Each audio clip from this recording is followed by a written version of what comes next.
بسم الله الرحمن الرحيم. اللهم صل على سيدنا محمد. هنعمل بسكويت النهارده البرتقال. طيب معايا ايه بقى المقادير؟ اول حاجه خالص نص كيلو دقيق، معايا ذره ملح، باكو باودر، هحطهم على بعض وندخل الدقيق. ده اول مرحله. بعد كده معايا كوبايه الا ربع سمنه على زيت، بحط نص سمنه وربع زيت يعني بيكملوا بعض. معايا كوبايه الا ربع بالمنظر ده كده سكر بودر، معايا معلقتين مبشور، معايا معلقه بشر برتقال، معايا بيضتين، معايا نص كوبايه عصير برتقال. هنا العصير انا ممكن احتاج اكتر، يعني ممكن اعصر اكتر على حسب ما احتاج. البرتقال موجود، مش هعمل ايه الا بالطلب. اول مرحله عندي اعملها هي انخل الدقيق مع البودر مع ذره الملح واركنهم جانبا. بعد كده بقى هحط هنا في البولة، هحط السمنة والزيت، هنزلهم بالمعلقة اللي باقي ده، وهحط السكر وهضربهم مع بعض كويس قوي قوي. وعلشان برضو ممكن يساعدني عملية الضرب وذوبان السكر، بس اما نعمل المرحلة دي هضيف بقى البيض وهضيف الفانيليا والمبشور. انا هطحن دول مع بعض الاول، هنزل بقية السمنة واطحنها. يبقى عرفنا المراحل بتاعتي، وبعدين نشوف هنعمل مع بعض ايه. فين بقى السمنه مع السكر كريمي بالمنظر ده كده. حطيت البودر، انا هحط المبشور، قصدي حطيت الفانيليا، وهحط بيضه بيضه، حتى مش مشكله البطين هدوبهم كويس قوي قوي معاهم لان الكميه اصلا صغيره. انا مش هحط العصير الا في العجن، عشان انا العصير قلت هعمله بالطلب. هدوب البيض مع السمنه والسكر ونشوف. خلاص اللون الجميل اللي جالي ده من بشر البرتقال ده مكتوب مع بعض. انا عندي بقى هنا معلقتين المبشور، هحطهم على الدقيق وهقلبهم معاهم بايدي كده، وبعدين هحط الدقيق بتاعي دفعه واحده على الخليط اللي انا عملته كده. خلاص هقلبه مع بعضه وهشوف هيحتاج عصير مني قد ايه. ممكن ما يحتاجش الا معلقه على حسب السوائل او الكميه، ممكن يحتاج اكتر. هشوف. انا هقلب ده كويس كده مع بعضه، وهنشوف مع بعض بعد ما اقلبه هشوف ايه اللي هيحصل. شايفين العجين بتاعي بقى عامل ازاي؟ يعني نبقى حذرين جدا واحنا بنحط السوائل، هنحط معلقه بمعلقه اللي هو العصير. طيب افرضوا بقى ان انتوا عايزين تعملوا ده قبل ما انسى بسكوت نشادر. احنا عادة في بسكوت النشادر بنحط لكل كيلو مثلا من 4 ل5 بيضات، بنحط لهم معلقة خميرة بسكوت اللي هي النشادر، وبنحط لهم باكو باودر. يعني لكل كيلو باكو باودر ومعلقة خميرة. تقولي لي ما انتي حاطة هنا للنص كيلو باكو باودر؟ لان انا ما حطيتش خميرة بسكوت. انا ببقى احط معلقة من بتوع الاكل خميرة بسكوت مع الباكو للكيلو، وبحط من 4 ل5 بيضات، كل واحد على حسب ما هو عايز. وعادة برضو بنبشر ببرتقال وبنحط جوز الهند، نفس الخطوات بالظبط، بس بحط معلقة الكيلو معلقة نشادر وباكو باودر، بس نفس الخطوات. طبعا البيض بيبقى زي ما قلت من 4 ل5 حسب الرغبة، وبحط طبعا المبشور برضو حسب الرغبة، وبشر البرتقال برضو حسب الرغبة، بس بيديله نكهة وطعم جميل جدا جدا. وبعد طبعا بكمل بعصر البرتقال. انا دلوقتي هكمل بعصر البرتقال وهشوف هياخد مني دي اقل من نص كوبايه، هشوف هيحتاجها ولا هيزود، الله اعلم. هشوف. ما شاء الله شايفين العجينه بتاعتي؟ شايفينها قد ايه كانت جميله وسهله وحلوه؟ شايفين اهو بايدي انا بلم كده، بلم بقى جميله جدا. شايفين وسايبه الطبقه اهي حاجه كده ما شاء الله.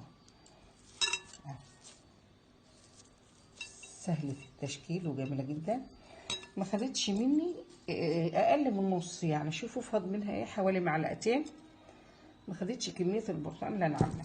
فاحنا نبقى حذرين جدا واحنا بنحط السوائل، لان هو اصلا فيه البيض وفيه الزيت. هتقولي لي ليه بنحط زيت على البسكوت؟ هقول لكم لان الزيت من الحاجات اللي بتخلي البسكوت شادد نفسه مهما يقعد ومقرمش. وبعدين احنا بنعمله على نار هاديه. وكمان لو عندك الفرن اللي هو الغاز، بتحط صينيه وتحط البسكوتات على ظهره كده، تشد وتفضل مقرمشه. لو قعدت سنه معاكي تحطها في كيس، في صفيحه او في علبه، عمره ما يطرى معاكي ابدا. يعني بقينا ما شاء الله نعمله بالصفايح، والله يقعد عندنا ما شاء الله بالشهور الكتير، وعمره ما كان بيطرى، عشان حاطينه في الصفيحه، وجوه الصفيحه كيس وقافلين عليه كويس. فطبعا كنا بنعمل كميات كبيره قوي. دلوقتي ما شاء الله نص كيلو هاتش بقى، خلاص العيله اتفرقت، كل واحد راح في مكان.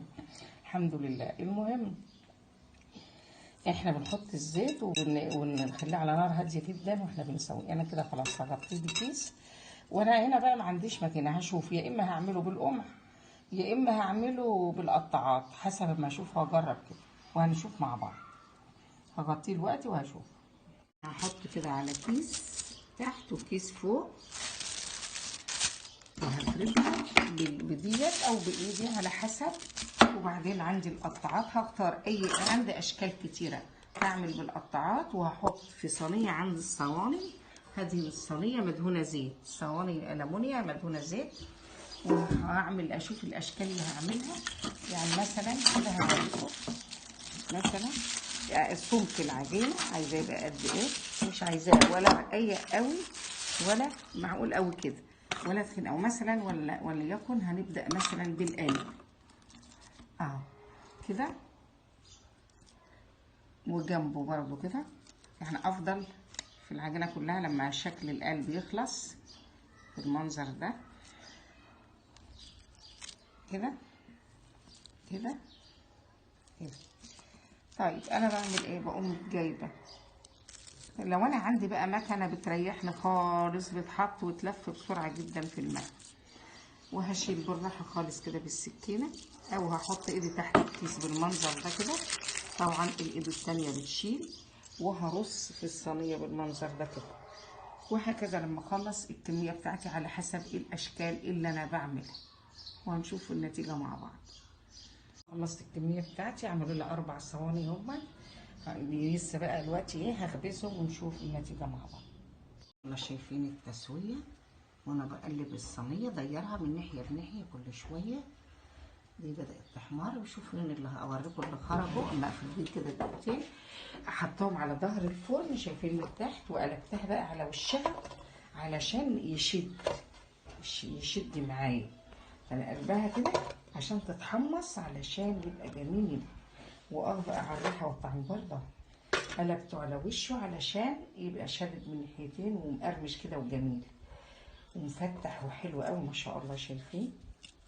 شايفين الله، ولا الريحه بقى كده، الطعم كمان. انا صايمه بقى، كل عام وانتم بخير. شايفين مفتح وحلو ازاي. فانا بقى سايباه كده يتحمص حلو على ظهر الفرن على ما الباقي يخلص. والله شايفين دي لسه خارجه اهي، تشوفوا الوش وجماله. شايفين من تحت الله جميل قوي. انا بقى بحب وهي لسه طالعه كده اقوم قلبها على الناحيه التانيه. احنا بقى كنا بنحطه في صواني في الفرن تاني بعد ما نخلص على الحراره اللي في الفرن، ونسيبه بقى خالص لما الفرن يهدى عليه. وانا بعمل كده هعمل دي كلها كده واسيبه برده على ظهر الفرن عشان يشد ويتحمص ويبقى ناشف كده وجميل، ما يحنش يعني، ما يطرش ابدا. وبألف هنا وشفا.